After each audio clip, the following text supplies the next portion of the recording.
Welcome to the Honest Practice Blueprint.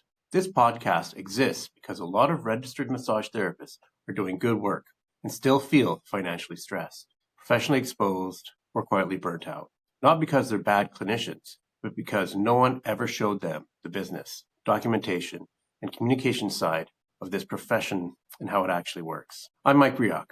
I've been in RMT for 18 years, and like most of you, I didn't learn this stuff in school. I learned it the hard way, through complaint anxiety, awkward rate conversations, unclear boundaries, and years of guessing what doing it right was supposed to mean. Over the years, I kept seeing the same things happen to good associates. They undercharge, they stress about money, and they document poorly. Not because they don't care, but because they were never shown a system. Too many of them are one slow month, one complaint, or one injury away from burning out or leaving the profession entirely.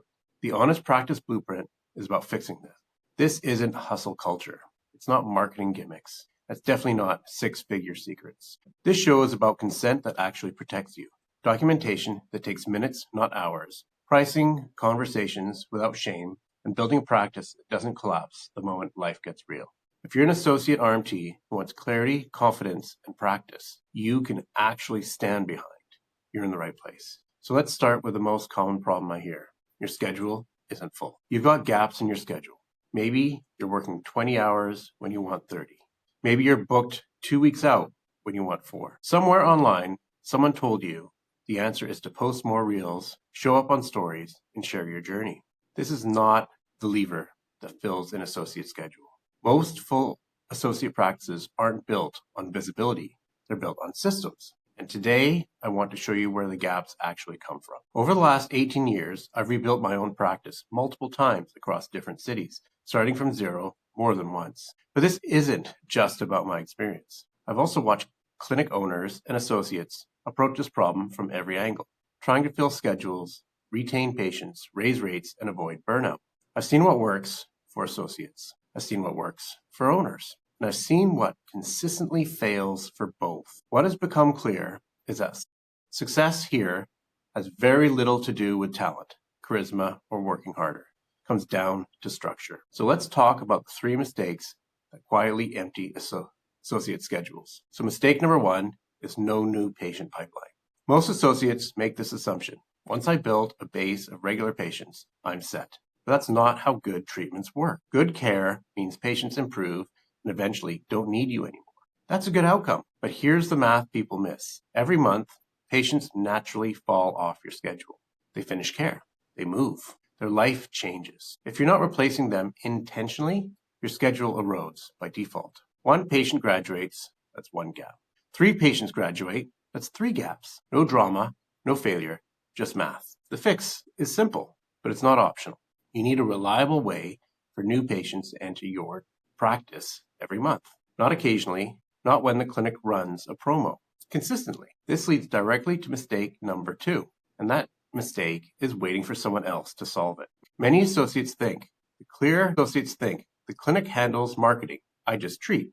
But most clinics are stretched thin. Marketing is inconsistent, not because owners don't care, but because they're busy running businesses. Even when clinics market well, you're still sharing those leads with other associates. So here's the mindset shift. You don't need to own a clinic, but you do need to take responsibility for your pipeline. Now, this is an important boundary. Everything I'm about to say only works if your clinic agreement allows it and if you're transparent with the owner. This is about responsibility, not going rogue. At a high level, the system looks like this. Simple personal landing page. Google Ads, targeting people actively searching for care. And lead capture so you don't lose patients while treating. And you need an automated follow-up, an email list that stays with you. This doesn't require being internet famous. It requires consistency. If this brings in even a couple of new patients a month and you're using treatment plans, it can stabilize your schedule really quickly. So mistake number 3 is no treatment plans. Another common assumption is if I do good work, patients will just keep booking, but they won't. Patients feel better and move on unless you give them structure. Simple plan like, based on what I'm seeing, this will likely take about 4 or 6 weeks. Let's book those now. That helps patients that fill your schedule weeks ahead. Graduating patients out is good care, but it only works if new patients are coming in behind them. These systems depend on each other. Here's the uncomfortable truth. You can have a full schedule, good outcomes, and still feel financially stuck. That's because hours alone cap income. So in the next episode, we're going to talk about these rates, why associates undercharge, how to raise fees ethically, and why staying affordable is often what keeps people burnt out. I'm Mike Riok. It took me years to understand this. My goal is to give you the shortcuts in weeks, not decades. If you want full step-by-step system, the Honest Practice Blueprint launches in March. The first cohort is limited to 20 people. So subscribe so you don't miss the rate conversation next week. I'll see you there.